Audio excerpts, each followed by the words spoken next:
tema se llama Principios Generales de Anestesia.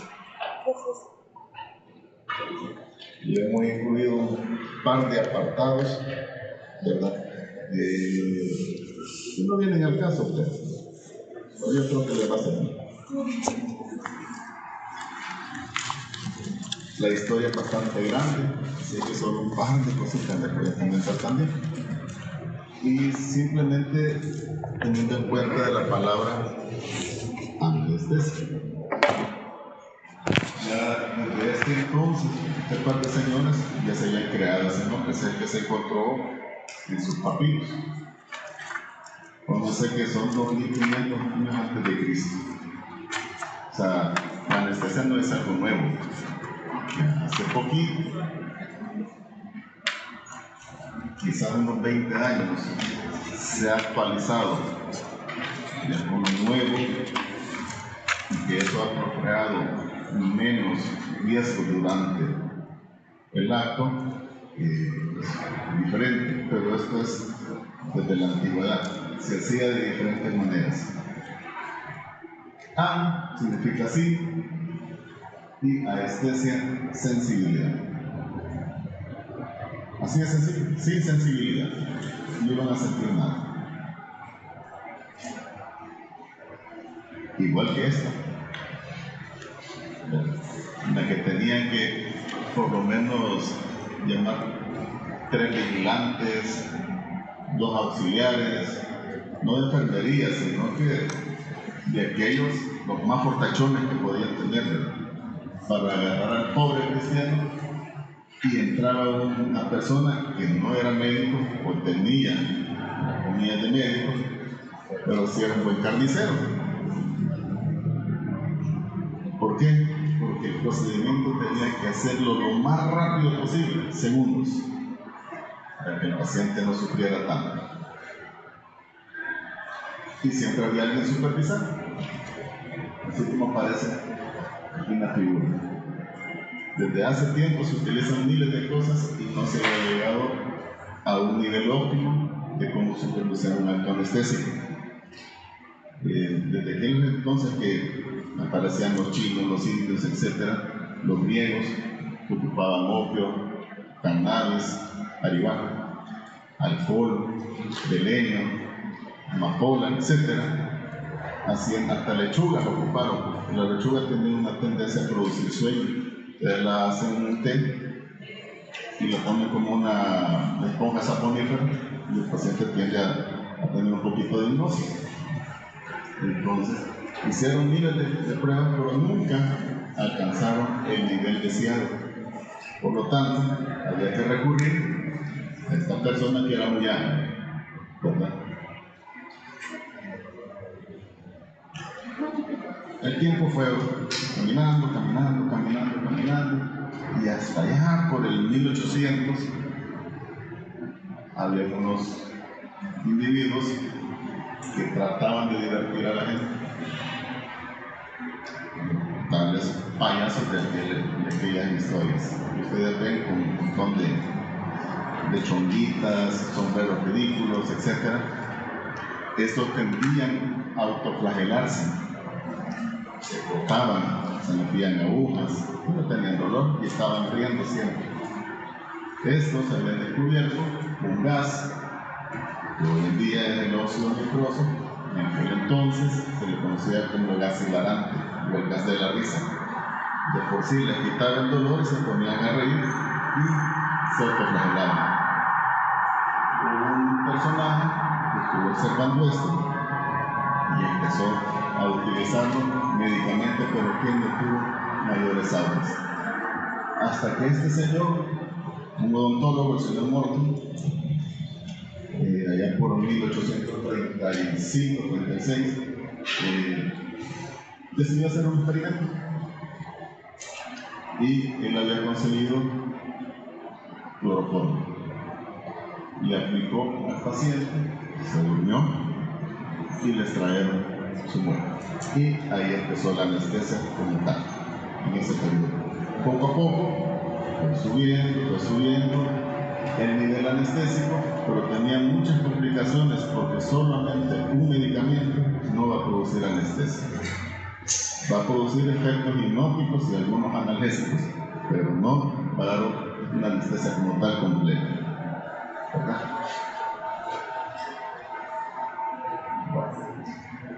Entonces, hasta acá, quizás allá por el 70 del siglo pasado, empezaron a aparecer nuevos gases ya mejor fabricados, como son los gases fluorados. Ya vamos a hablar más adelante de ellos. Esos vinieron a potenciar la anestesia en el acto anestésico para alcanzar el nivel, y se crearon muchos otros analgésicos y paralizantes musculares. De ahí para acá tuvo mejor evolución, y por la tecnología, después de los 2000, ha mejorado todo. Tanto así, si ustedes se recuerdan, en la clase anterior pasamos hablando un montón de cosas, de cómo preparar al paciente, de cómo tener las mejores condiciones, pero en fin, la finalidad de todo eso es que no nos metamos en líos en el acto anestésico y por supuesto en el acto quirúrgico.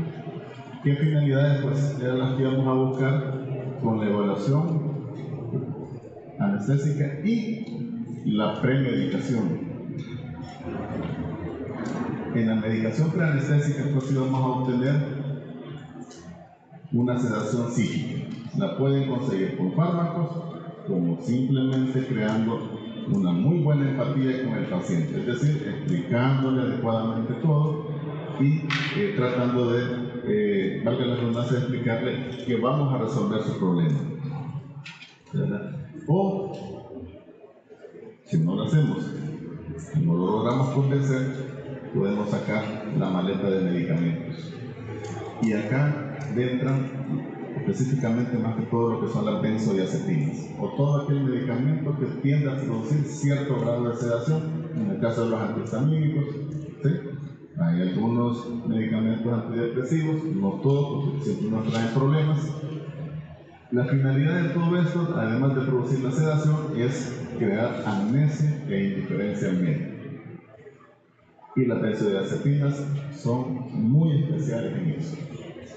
Y de esas quizás la más representante es el midazolam, que tiene la peculiaridad de administrar el medicamento. Hay muchas historias que la gente se lo toma para dormir, hacer un montón de cosas en la noche y al día siguiente no se recordaron de qué es lo que hicieron en la noche. Entonces, nosotros sí lo sabemos utilizar, porque esta gente puede hacer cosas indebidas y después no se recuerda de nada. Entonces, se administra el medicamento y vamos a hacer que el paciente olvide ese estrés que tiene del momento de entrar a quirófano. No me van a dejar mentir los que han sido operados, que cuando iban a la puerta del quirófano ya no querían entrar, porque no sabían qué iban a pasar. Jugar con la anestesia es como jugar a la cara y la corona, no saben qué les va a caer, ¿verdad? Entonces, vamos a crear esa amnesia e indiferencia al médico. Vamos a cuidar otras particularidades que les hice mención anteriormente, que era la profilaxis de náuseas y vómitos, para evitar problemas en el pre o en la inducción de la anestesia o en la salida de la anestesia, para evitar la broncoaspiración principalmente. ¿Qué podemos utilizar? Cualquier antiemético, un midrinato, podemos utilizar un procinético como metoclopramida. Con la metoclopramida no quiero que la confundan como tal, muchos lo utilizan como un antiemético, no es un antiemético a la dosis que la sabemos administrar, es un procinético. Si nosotros queremos utilizarlo como antiemético, tenemos que triplicar la dosis. Y ese medicamento, la metoclopramida, tiene la peculiaridad, lo que ya observaron alguna vez o ya lo leyeron, de producir efectos extrapiramidalinos. Si se pasan de la dosis, ese paciente le va a llegar todo tieso, enrollado, con los ojos trabados, como ustedes quieran ver, ¿sí? Entonces, mejor se lo evitan. Pueden también recurrir a medicamentos un poco más fuertes, como el ondansetron, ¿verdad? Que vamos a atenuar con eso mucho las náuseas y los vómitos. Otro dato importante es que vamos a bloquear la actividad vagal. Toda anestesia incurre en mucho procedimiento y no solo los medicamentos, a producir reflejos vagales. Y cuando digo reflejos vagales, son todos aquellos que inducen a bajar la frecuencia cardíaca, pero a bajarla de forma súbita. Tienen un dato normal ustedes de 80 y de repente ese paciente tiene 20, 25 de frecuencia cardíaca. Que a esa frecuencia, pues, prácticamente el paciente está en paro. Y aquí inician maniobras. Como profilaxis, en muchas ocasiones se administran anticolinéricos, como en el caso de la atropina. ¿Sí? A las dosis que ya estaban establecidas ustedes de 0.1, 0.02 miligramos. Y a la vez ese mismo medicamento tiene el efecto de producir disminución de las secreciones. ¿Sí? Antisecretores. También pueden ocupar antihistamínicos, ¿verdad?, para bajar las secreciones. Solo con la atropina pueden producir el efecto de bloqueo de la actividad vagal. Hay otros medicamentos, ¿verdad?, pero estos son los más utilizados en el momento. Otro factor que vamos a recurrir es aumentar el umbral del dolor. Entre más alto en el umbral del paciente, el paciente va a sufrir menos. ¿Cómo lo vamos a hacer? Administrando previo a la cirugía analgésicos o bloqueando con anestésicos locales el sitio de incisión donde el cirujano va a incidir. Esto es simplemente recordatorio, no vayan a creer que voy a pasar hablando de esto, mucho aburre, ¿verdad? Pero si me interesa hablar del ayuno. Dijimos que ayuno 6 a 8 horas. Sin embargo, hay algunas excepciones que tenemos que tener en cuenta, pero lo que más recurramos, 6 a 8 horas. Se requiere por lo menos, para que el vaciado gástrico sea efectivo, 2 horas. Y esto se refiere al agua, a los jugos sin pulpa, o semilla, al té o al café. ¿Sí? No bebidas alcohólicas, no me le vayas a estar dando cerveza 2 horas antes, ¿verdad? Leche materna en el caso de los niños, 4 horas, 6 horas la leche corriente y alimentos sólidos o livianos, estamos hablando de verduras, vegetales, huevos, ¿verdad? Y 8 horas todo lo que tenga grasa, es decir, todo tipo de carne. Recuérdese de que el ayuno, esas 6 a 8 horas, de acuerdo a la fórmula que hablamos anteriormente, el total lo van a multiplicar por esa cantidad de horas en ayuno. ¿Sí? Eso lo van a administrar 30 minutos previo al procedimiento, para que el paciente no llegue deshidratado a quirófano. Es decir, pues en forma general, la anestesia la podemos dividir en 2 grupos, anestesia general y anestesia local. General porque van los medicamentos vía sistémica y local porque se administran en el sitio que se necesita. ¿Cómo puede ser la general? Inhalada o endovenosa. Inhalada, pues a través simplemente de una cánula, una máscara, ¿verdad?, una máscara facial, o a través del tubo traqueal. Endovenosa, todo lo que tenga que ir a través de la vena. Y de los años 50 para acá se empezó a combinar y se inició lo que se conoce como balanceada. Es la mejor anestesia. No pueden dar una anestesia, como les digo, con un solo medicamento. No hay medicamento al momento, que solamente con eso vamos a dar una anestesia general, ¿verdad? También tenemos otro apartado que es la vigilancia o sedación, que son todas aquellas anestesias que hacemos en las vigilancias, como en la tomografía, en la resonancia, en los RCP, ¿sí? Todo lo que tenga que ver fuera de un quirófano, pero que necesita una vigilancia. Y la sedación, cuando el paciente está demasiado ansioso, aquellos pacientes fóbicos, ¿verdad?, o cualquier procedimiento, yo les aseguro que ustedes van a sentirse más cómodos y les administren un par de fármacos y ustedes pasar tranquilos en todo su procedimiento, y cuando se levanten, que galán, vámonos para la casa, no, como que no haya pasado nada. Sí, puede ser que les duela 3-4 horas después, pero ustedes lo van a suplantar con otro medicamento o otro analgésico oral. Y tenemos la anestesia local.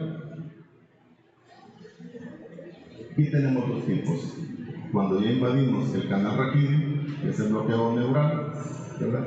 Y el bloqueo del nervio periférico, que es el que van a hacer ustedes en todas las pequeñas, en el año social, en el internado, ahorita de serlos, que no ellos tengan oportunidad de hacerlo, ¿verdad? Y este es el más común.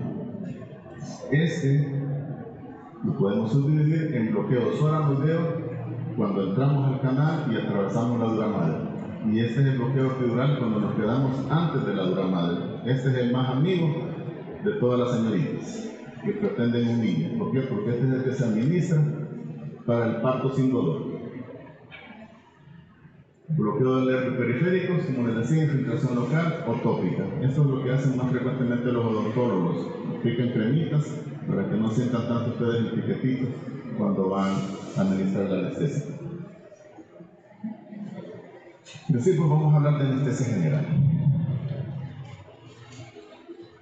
Se dice que es la anulación de la conciencia del paciente junto con el bloqueo de su percepción al dolor en el sistema nervioso central.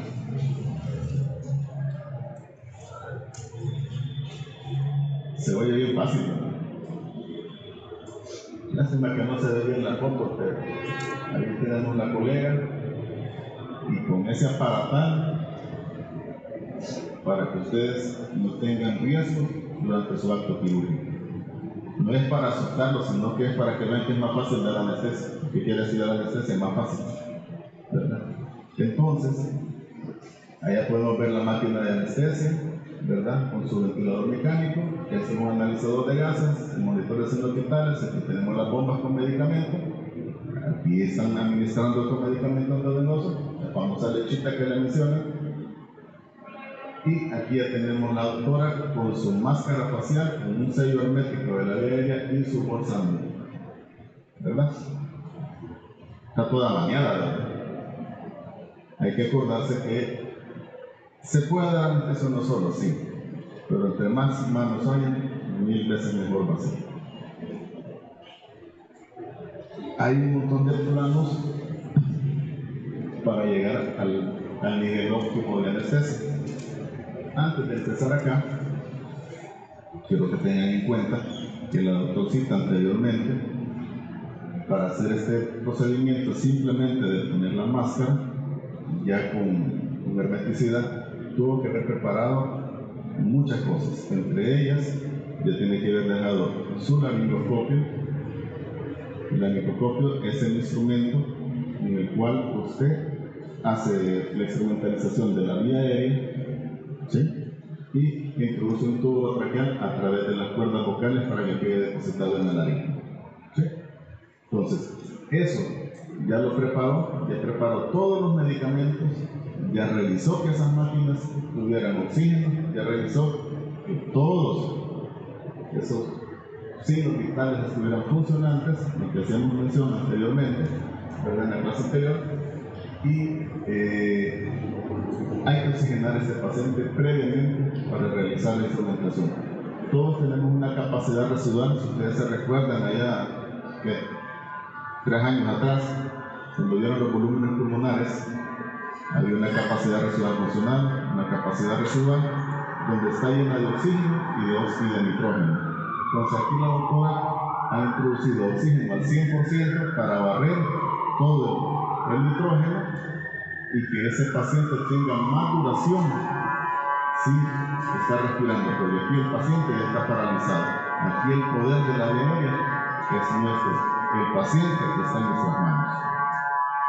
Entonces veamos, para ir poco a poco como vamos incluyendo al paciente, con muchos medicamentos a utilizar, vamos a pasar estas fases. La primera fase es la de inducción. Cuando el paciente se me acuesta, lo monitorizamos, ahí el paciente ya empieza el corazón a mil. ¿Sí?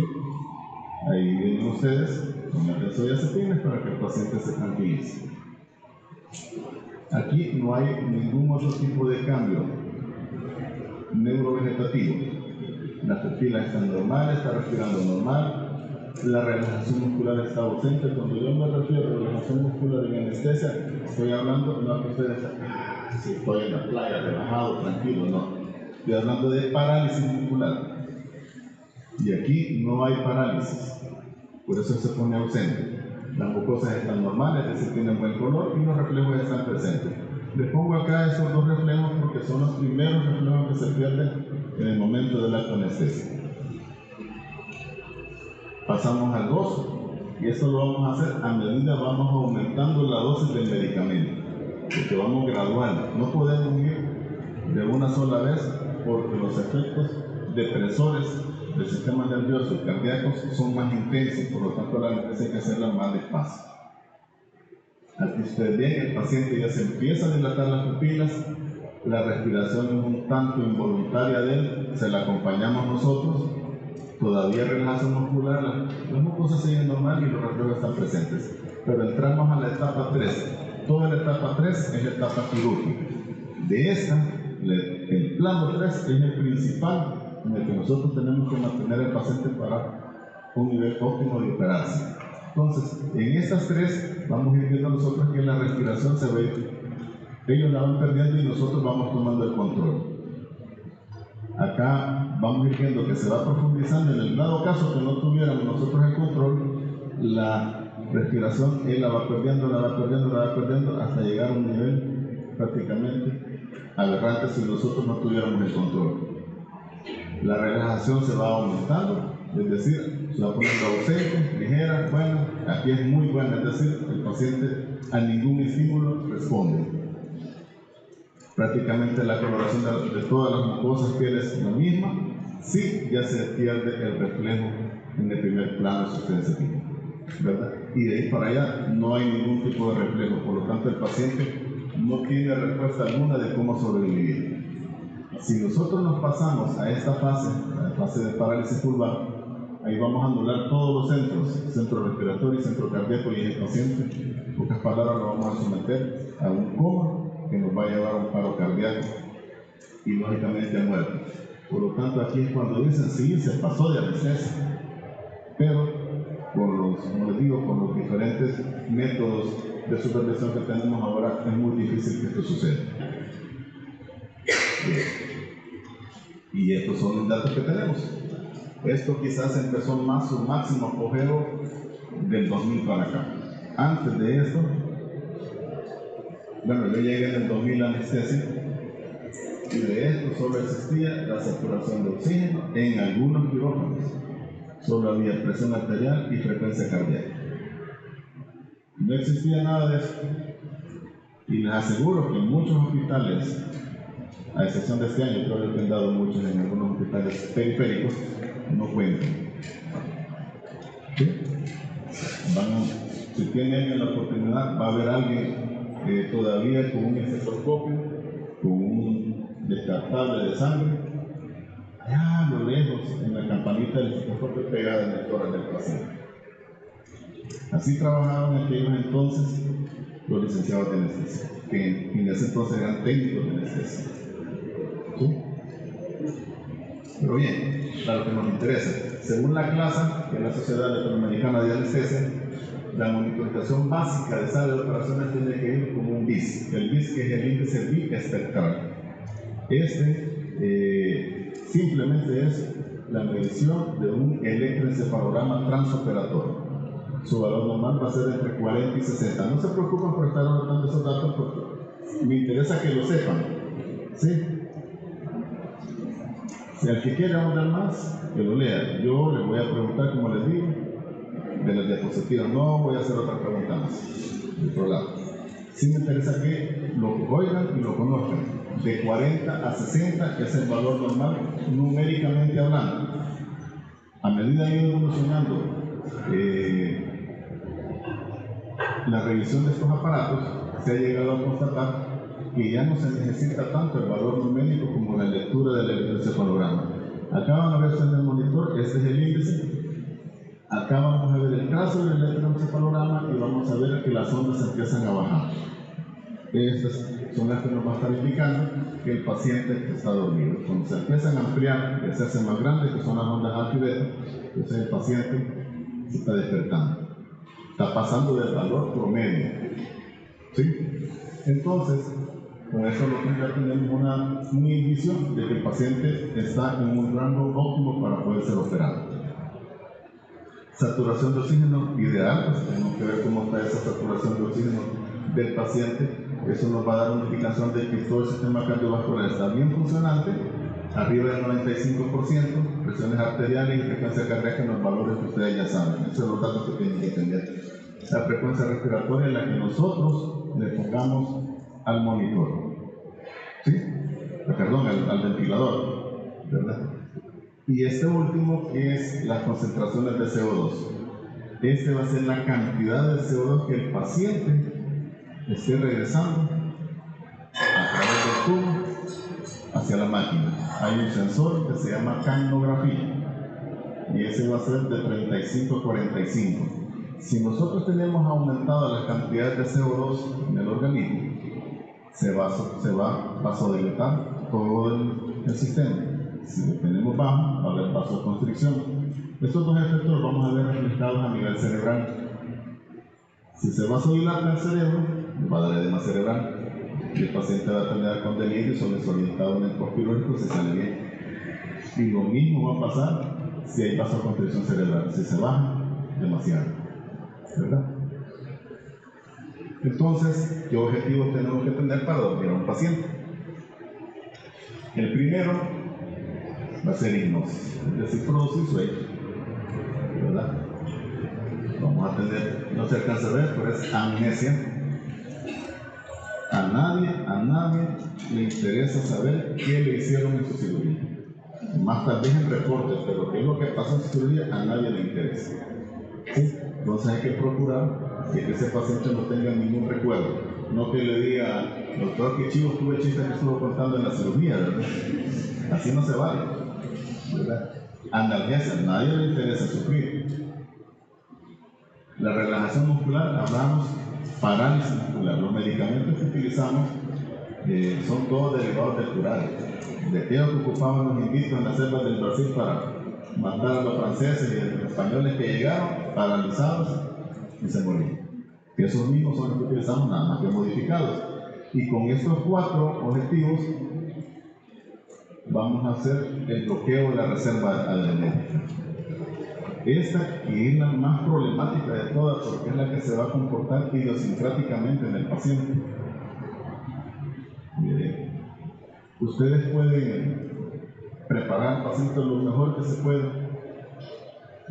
administrar el medicamento, el último que haya tirado a la FDA, y el paciente siempre le va a hacer una retroactividad central. No solo de una alergia, sino que de una bradicardia, le va a hacer una arritmia, le va a hacer un trastorno respiratorio, etc. Entonces, para eso está la persona que está ahí a la par de la máquina de anestesia, para salir avante de todos esos ruidos que se puedan presentar. Estos son los anestésicos endovenosos más frecuentes. Como les hacía mención, la anestesia quizás a unos 10 años para acá ha tenido su máximo apogeo a dar anestesias únicamente por vía parenteral. De del 70 por acá era el de combinar parenteral con inhalado. El aparecimiento en el país, porque afuera sí había, de bombas infusoras y bombas percusoras, había este siniestro y con el COVID aumentó mucho más, ¿verdad? Por las necesidades que se tenían, fomentó la anestesia parenteral.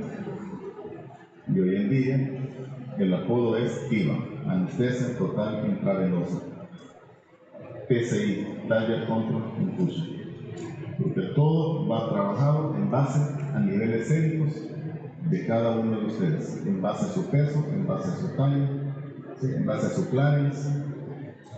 O sea, por eso les digo que es mucho más difícil cometer un error en una anestesia. Pero está, si ustedes cargan mal, calculan mal, les aseguro que van a tener una buena lesión. Por eso te tiene que hacer un adecuado examen físico. Este que está acá es el que se dejó de usar en el 2000, el tiopental, muy buen anestésico. Yo todavía tuve oportunidad de usarlo un par de años y de ahí se eliminó.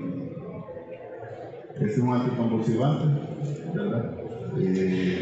como anestésico muy bueno, pero solamente para hacer inducciones, no para dar una anestesia continua, ¿verdad? Es un depresor cardíaco muy fuerte y alergénico hasta decirle alergias a diestra y siniestra de todas las anafilaxias que pudimos haber visto con este señor, así que se fue eliminando. De ahí siguen las benzodiazepinas. De esta es la más representativa, como les hacía mención, es el midazolam. También tenemos el diazepam, que también ya se está eliminando. Y algunas veces se utilizan mucho para aquellos pacientes que tienen problemas cardiovasculares y que van a quedar en ventilación mecánica, pero muy poco frecuente. El más utilizado se llama midazolam. Aparece el propofol, que es la novedad más grande del 2000 para acá, derivado de la lecitina de soya y del huevo. También potencialmente alergénico, hoy le han hecho muchos cambios y ha disminuido bastante. Este es de los más sensitivos a la piel, ¿verdad? Y tenemos uno que produce la anestesia disociativa, que es la ketamina. Hay mucha dualidad en usarlo, a mí me gusta mucho, pero la han hecho un ladito más a la veterinaria. Con eso duermen a la mayoría de mascotitas que tenemos que necesitan algún procedimiento. Sin embargo, todavía hay productos para los humanos. Es un muy buen analgésico, ¿sí? Muy buen hipnótico. El único punto a favor que tiene es que este no es un depresor respiratorio, que se lo pone a la mascotita o al humano y el paciente no pierde su patrón respiratorio, tal vez lo puede atenuar. Lo único malo que es disociativo.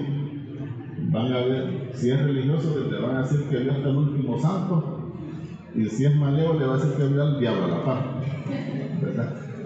Entonces, ese es el único inconveniente de este. Hay formas de cómo atenuar todas esas respuestas. No vean que se utiliza a la diestra y siniestra. Y el otro que ha aparecido son los bloqueadores alfa, como la desmetonidina, que tiene un tanto de efecto sedativo, es más analgésico, pero está más destinado para las unidades de cuidados intensivos, cuando ya el paciente ya va de salida, que ya lo van a estudiar. Esto como inductores. Cuando le digo inductores es cuando vamos a empezar el acto anestésico, ¿verdad? Y son los paralizantes. Cuando ustedes tienen un paciente que necesita un acceso a la vía aérea rápido, porque ese paciente ya viene buqueando, viene infartado, viene con una herida de corazón, un accidente traumático, tal vez ha perdido un miembro, entonces ustedes necesitan controlarlo rápidamente. El más representativo es la succinilcolina, que es un agonista competitivo de la acetilcolina. En ese va a pelear y ustedes van a tener el máximo 30 45 segundos listo para intubar a ese paciente. Y tenemos los despolarizantes, también que son agonistas no competitivos, van en una forma gradual, lenta, despaciosa, llenando los diferentes receptores y vamos a obtener el mismo efecto que el anterior, nada más que en 3 a 5 minutos, ¿verdad? Con esto vamos a paralizar al individuo para que cuando realicemos la instrumentalización de la vía aérea, el paciente no esté brincando ni esté peleando y se vaya a fracturar o se nos vaya a caer de la mesa quirúrgica. Y tenemos los más importantes. Creo que están las imágenes al revés, porque con eso tendríamos que haber empezado. La inducción anestésica casi siempre se empieza con los analgésicos, ¿verdad? Tenemos el fentanilo y el remifentanilo. Estos son los dos más representativos en el país. En América Latina existe también el alfentanilo, que es similar a este remifentanilo. Este remifentanilo con el propofol son los dos dueños de la TIVA. Ellos son los dos encargados de producir la analgesia más alta posible y de producir la hipnosis más alta también. Entonces los dos en combinación podemos dar una anestesia todo el tiempo que ellos quieran y tienen una peculiaridad muy excelente. Su vida media son 8 minutos.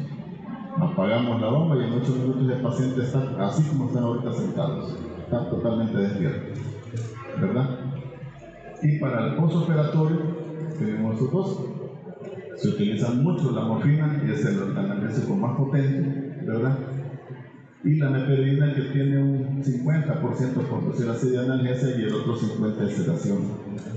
Pero su poder analgésico no tiene de qué quejarse. Los aires son todos los que han visto ustedes, ¿verdad? Acetaminofén, naproxeno, ibuprofeno, dextroprofeno, etc.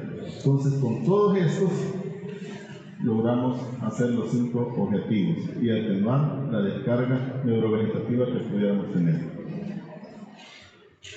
Sus mecanismos de acción. Esto va a ir enfocado no solamente para los anestésicos endovenosos como tal, sino que también para los inhalados, que ya se los voy a mostrar. Todos van a salir de la membrana presináptica, ¿sí?, a través de un estímulo externo. En este caso ustedes lo van a causar con el medicamento. Va a haber aquí una respuesta mecánica que va a liberar las vesículas de acetilcolina, y esta normalmente van a ir a llenar los receptores y dar la respuesta motora que ustedes ya conocen. Entonces venimos nosotros con los medicamentos y estos se van a venir a posicionar en hendiduras sinápticas y van a empezar a llenar los diferentes receptores dependiendo del que tienen ellos mayor afinidad, ¿verdad? Entonces puede ser que hagan efecto a nivel pre, en la hendidura como tal, o a nivel post. Ahí es indiferente. Los anestésicos inhalados, vamos a clasificar en halogelados y gases anestésicos. De estos, los que están en vigencia son estos 3, del tipo este, que son el isoflurane, el sevoflurane y el deflurane. Si ustedes recuerdan, en la máquina de anestesia había unos frascos. Vamos a regresar. Estos son los vaporizadores. Este amarillito es el de sevoflurane y este moradito es el de isoflurane.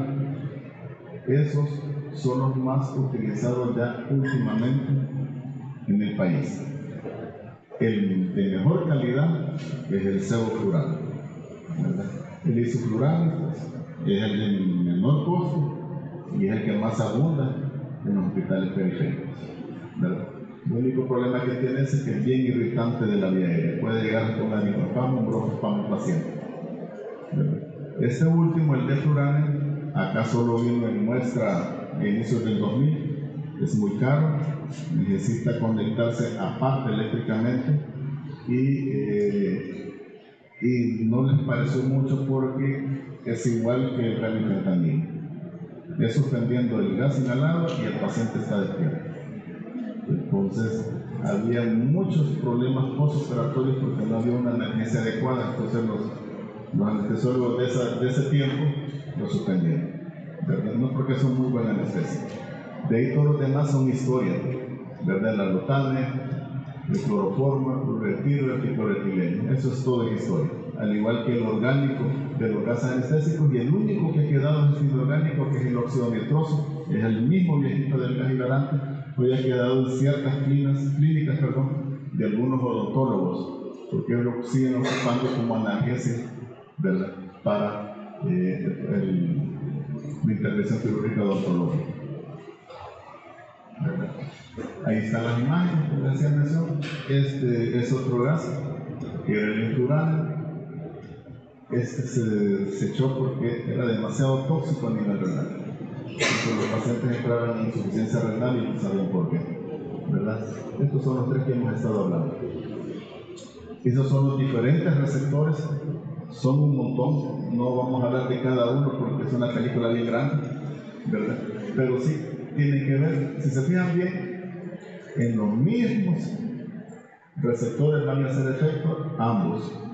Nada más que uno va a tener la peculiaridad de potenciarlo, ya sea mayor, menor, o de inhibirlo, o tener el efecto bifásico, o no tiene ningún efecto, pero van a ir a causar el efecto anestesico que queremos. Unos van a actuar a nivel del GABA, unos del NMDA, los canales de potasio, de la glicina, acetilcolina, serotonina, enato, etc. ¿Verdad? Si bien es cierto, aparecen un montón de receptores, pero no era el principal es este señor, es el GABA. Casi todos van a ir a inhibir el GABA para que se libere, ¿verdad? Ahí vemos nosotros que llegan los barbitúricos a las diferentes unidades, vemos alfa, epsilon, beta, gamma, delta, etc. Entonces la finalidad es que todos los anestésicos van a llegar a este receptor, van a polarizar la célula a través de bloqueándolo, impidiendo que salga bicarbonato y que entren los 4 cloros que se necesitan para producir la descarga neuronal, ¿verdad? Complicaciones, las más frecuentes, como les he estado mencionando, siempre van a ser respiratorias. Hagan de caso ustedes que un acto anestésico es como que ustedes se van a subir a un avión, ¿verdad? El momento más difícil es el despegue, acá es la inducción, el aterrizaje es el otro más difícil. Cuando están arriba, una que otra meñadita, pero no pasa nada. Y así es la anestesia, una que otra meñadita y no pasa nada. Pero en esos eventos, es la prioridad producir laringoespasmos, broncoespasmos, arritmias, ¿sí? Le pueden ir a taquicardias, a bradicardias, a bloqueos AB, que los van a ver ustedes en medicina interna, ¿verdad? Etc. También complicaciones neuromusculares de aquellos pacientes que tienen patologías crónicas como miastenia gravis, problemas de la piel, reumatológicos, todos se comportan con afectaciones de la placa motora. Y nosotros el medicamento o el paralizante que utilizamos llega a hacer efecto en la placa motora y prolonga el efecto. El paciente puede pasar hasta días en unidad de cuidados intensivos porque no tiene tonicidad de sus músculos, por lo tanto no va a tener movilidad. Por eso es que es bien importante regresar a la historia clínica y sus antecedentes. Estas últimas dos, las gastrointestinales, lo que hacía mención en la clase anterior, cuando nosotros tomamos el sello hermético en la inducción del paciente, estamos introduciendo oxígeno, pero no vayan a creer que se va todo el pulmón, también se va al estómago, a los intestinos, y el paciente cuando despierta está soplando de tanto gas. Entonces eso nos va a dar dos cosas: un reflujo, que puede llegar a una neumonía química, ¿verdad? O gástrico, ¿verdad? Y si no sacamos de los intestinos, el paciente va a pasar llorando todo el postquirúrgico porque le duele el abdomen, ¿verdad? Y metabólicos van a ser propios de los comórbidos de cada quien, sobre todo en el caso de los diabéticos, ¿verdad? Y los problemas tiroideos. El otro apartado es de anestésicos locales. No sé si hay alguna duda de la anestesia general. ¿Estamos ahí? De los anestésicos locales, ¿qué es lo que más van a utilizar ustedes, creo, por el momento? Hasta médicos generales, de ahí para allá y otra cosa, ¿verdad? Se dice que los anestésicos locales son agentes químicos que interrumpen la conducción nerviosa en una zona localizada de forma transitoria y reversible. Ningún anestésico tiene la característica de ser irreversible, ¿verdad? Su mecanismo de acción, pues, van a impedir la propagación del impulso nervioso, disminuyendo la permeabilidad de los canales de sodio. Van a actuar prácticamente en la fase inicial del potencial de acción. Así tenemos que entra a la célula, entra al tejido, llega a la célula en una forma ionizada. Antes de entrar a la célula tiene que no ionizarse para poderla atravesar. Cuando ya está dentro de la célula se vuelve a ionizar y llega a hacer efecto al receptor. Ahí va a bloquear la entrada de canales sodio y la salida de potasio. Por lo tanto, se va a polarizar la célula y ahí empieza el acto anestésico. ¿Cuáles son los más comunes? Son de tipo éster y de tipo amida. De estos, los más utilizados son los de tipo amida, ¿verdad? Estos pues, prácticamente ya se desecharon en su mayoría, aunque hay todavía algunos que aparecen en el área de oftalmología, como es la tetracaína, ¿verdad? Y la procaína, que lo utilizan los médicos, estos que utilizan medicina alternativa, los homeópatas, ¿verdad? Porque es un anestésico de muy corta duración, anda por los 20 minutos en promedio. Estos son metabolizados a nivel con las acetilcolinesterasas, ¿verdad? Que son producidas a nivel hepático. Y Los de tipo amida, estos se metabolizan a nivel hepático, y los representativos son estos 5 que están acá. La prilocaína, que se utiliza mucho en las cirugías oftalmológicas, ¿verdad? Las gotitas. Y lo que nosotros tenemos en nuestros hospitales es la lidocaína y la bupivacaína. Estos últimos dos solo han venido al país en muestras médicas con tal de que lo compren, pero nadie los compra porque son muy caros, ¿verdad? Pero esto es lo mejor al momento, la levobupivacaína y la ropivacaína. Entonces, el funcionamiento de cada anestésico va a depender de sus características químicas. Así tenemos que va a depender de su pKa y de la unión a las proteínas. La lidocaína como tal, que es la que más utilizamos, tiene un pKa de 7.9, similar a la del pH, ¿verdad? Su latencia va a ser de 5 a 10 minutos. Cuando digo latencia, va a ser desde el momento que ustedes administran la droga en el sitio que van a trabajar hasta que obtienen el máximo efecto de ella. O sea, ¿qué quiero decir con esto? Ustedes van a infiltrar el medicamento y van a esperar de 5 a 10 minutos para empezar a hacer su procedimiento. No como hay muchos colegas, administran el anestésico en el sitio, o dan el punto, y el paciente, ¡ay, me duele!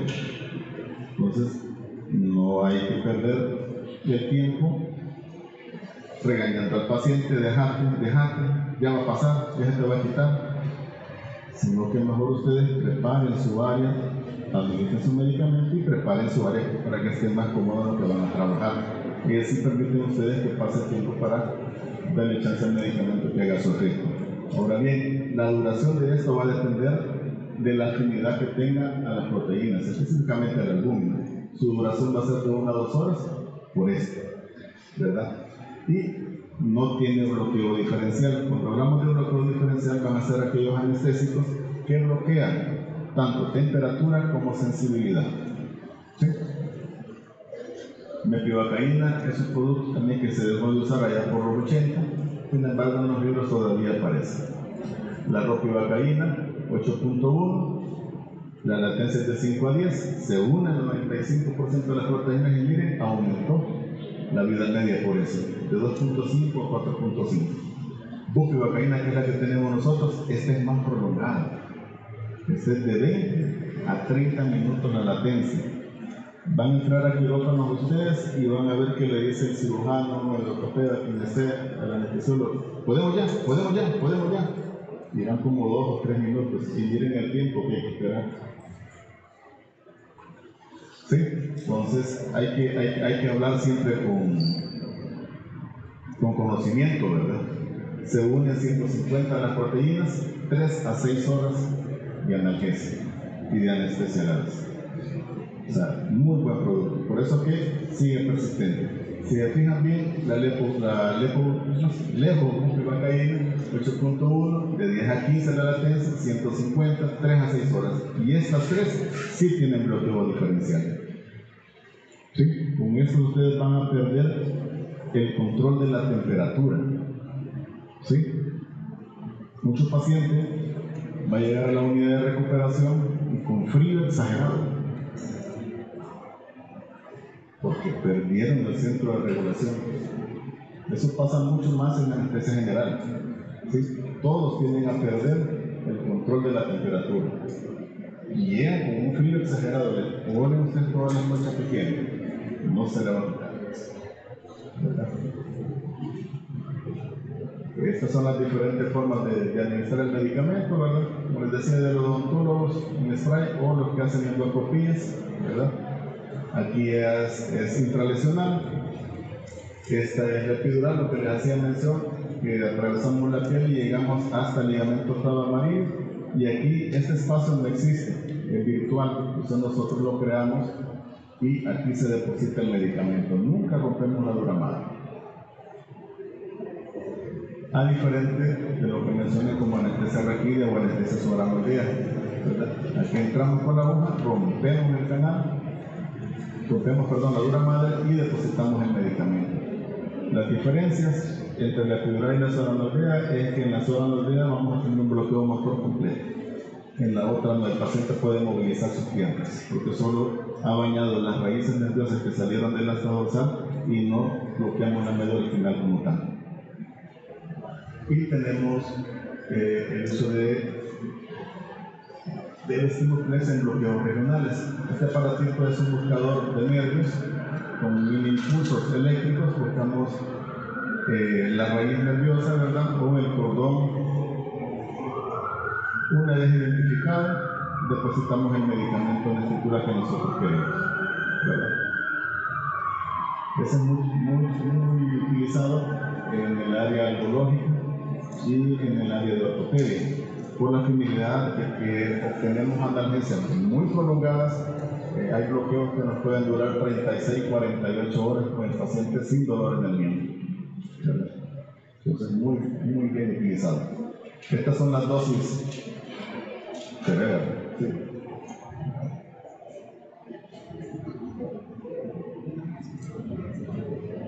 Ahí está. Son las dosis más recomendadas.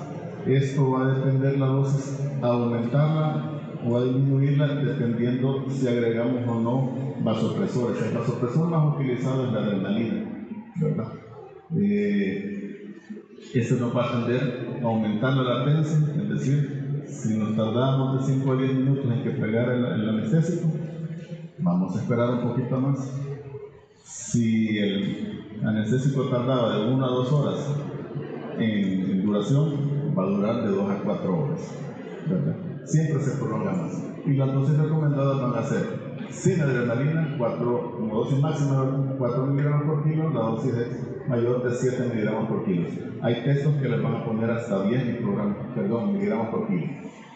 De la bupivacaína 2 miligramos por kilo, 2.5 con adrenalina, levobupi de 3 y de 4, bupivacaína de 2 a 2.5 y 2.5 miligramos por kilo con adrenalina. Pero bien, no solamente terminemos en que, chivo, ya aprendimos a poner anestésico. Sean responsables en lo que van a hacer. Y cuando digo sean responsables, es que tienen que ser equipados con qué contrarrestar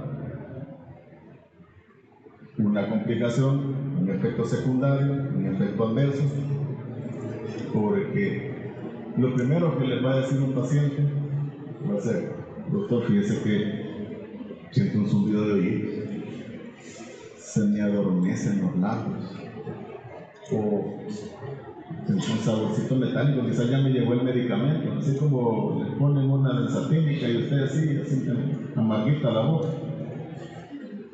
Esos son mensajes de alarma en que ustedes tienen que parar el procedimiento que están haciendo y prepararse con una vena periférica y con líquido, porque ese paciente va en camino a una intoxicación por medicamento. Y eso es cuando se lo logra decir, porque en la mayoría de veces solo les va a hacer el comentario de: me siento raro, doctor. Y hasta ahí, y de ahí para allá empieza un desorden bastante bonito. Entonces el paciente se puede marear, puede ver puntitos, apotoxias, o puede ver ustedes que el paciente empieza a hacer neuronías, contracciones periféricas, que no tienen nada que ver con el área que van a trabajar. Y puede avanzar más, puede llegar a convulsiones, por lógica, pues, pérdida de conciencia, puede llevar a coma y nos puede llevar hasta paro respiratorio y lógicamente empezar maniobras. Entonces, ¿qué quiere decir esto? Responsables en el sentido que ustedes tienen que tener en su mesita de trabajo por lo menos un antihistamínico para las anafilaxis, ¿sí? Tienen que tener adrenalina para estos niños. Para las convulsiones tienen que tener un anticonvulsivante, ¿sí? Sueritos, diuréticos. ¿Qué quiere decir eso? Que no se puede hacer en cualquier lado un procedimiento quirúrgico, ¿sí? Tiene que buscar el más adecuado, o por lo menos que tenga a la mano los diferentes utensilios que van a necesitar en un momento de una emergencia. Porque una complicación ya puesta, lo único que va a generar es un colapso. Y un colapso nos va a llevar a muerte. y después nos ponen muy tristes, ¿verdad? Pero bien, déjenme eso feo. Todo paciente después de un acto quirúrgico, ya sea con anestesia local o con anestesia general activa, inhalada, etc., tiene que pasar a una unidad de recuperación donde va a estar monitorizado igualmente como estaba en quirófano, porque es la continuidad de la anestesia. Todos los efectos que se vieron allá pueden suceder en la unidad de recuperación. Sin embargo, siempre se ha visto, sí, ya se acabó todo, ya terminó, ya ahí queda el paciente. Siempre hay personal preparado para la recuperación. Hay enfermeras de recuperación acompañados de licenciados de anestesia y pasan una escala, que es la escala de recuperación de Alberti. Este señor es un mexicano que ha hecho muchos libros, no sé si ya habrá fallecido, pero tiene muchas cositas que se le deben, ¿verdad? Se les pasa esta escala usualmente en la unidad de recuperación con ese puntaje de 0 a 2 y va a depender de cómo se encuentra su sintomatología de la actividad muscular, de la respiración, circulación, conciencia y oxigenación. Todos esos parámetros tienen que evaluarse en la recuperación. En el extinto hospital agregamos uno más nosotros, en esta que está acá, que es la escala análoga al dolor, ¿verdad? En la cual evaluamos el estado del dolor del paciente. Si bien en aquel eran 10 puntos, en esta eran 12 puntos. ¿Y la finalidad de cuál era de todo esto? Tener el mejor confort del paciente a través del control del dolor y de sus signos vitales, ¿verdad? Y regresando al dolor,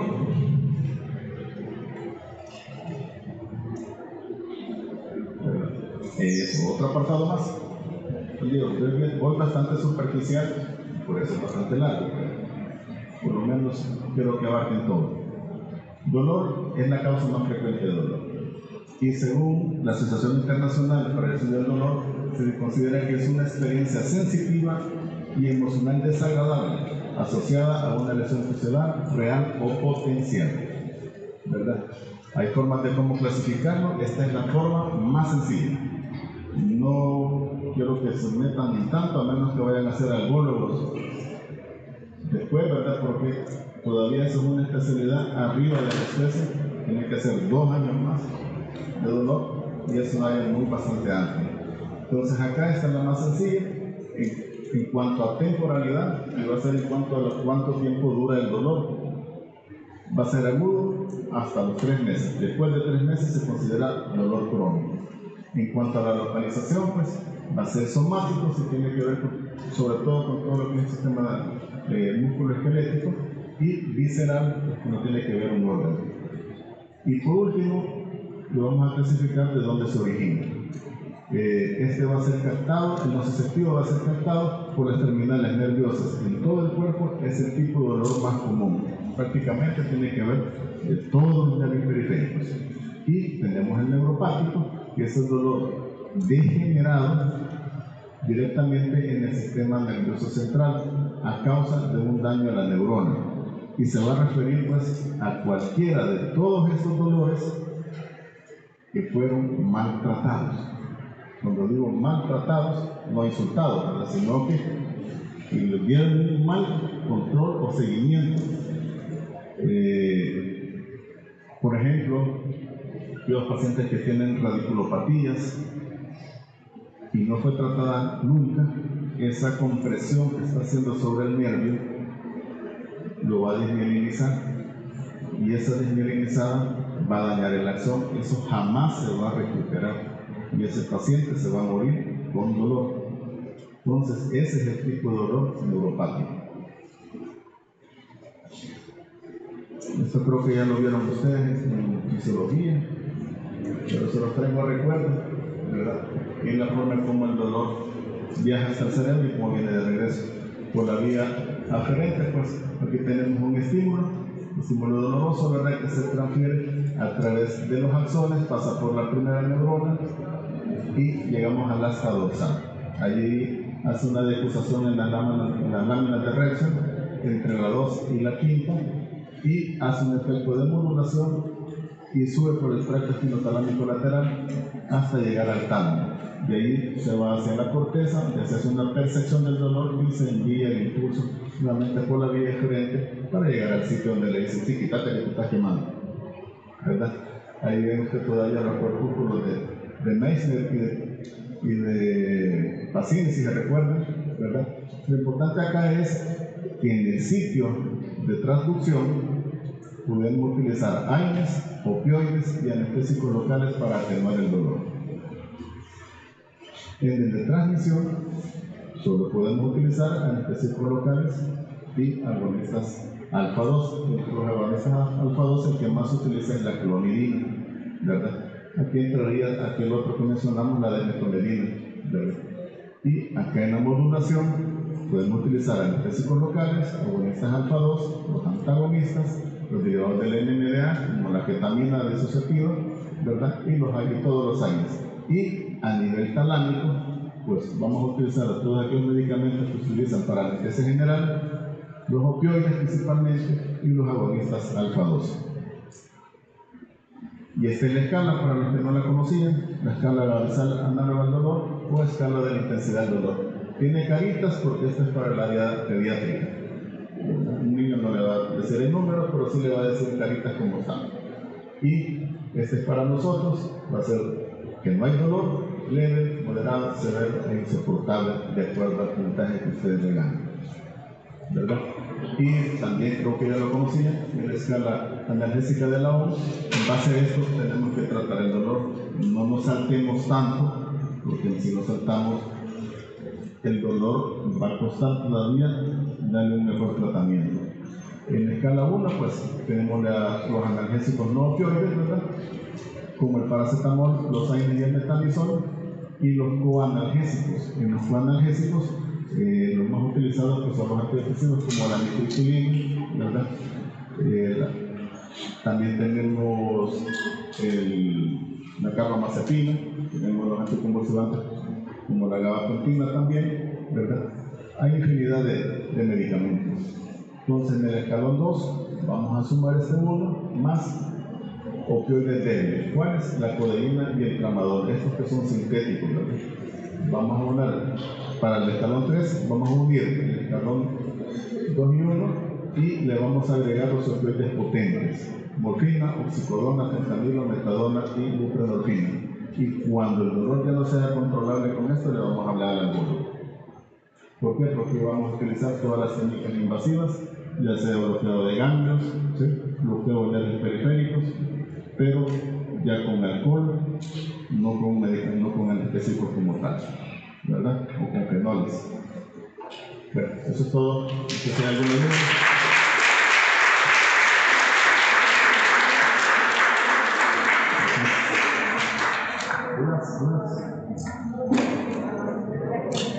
No, muy largo, ¿verdad?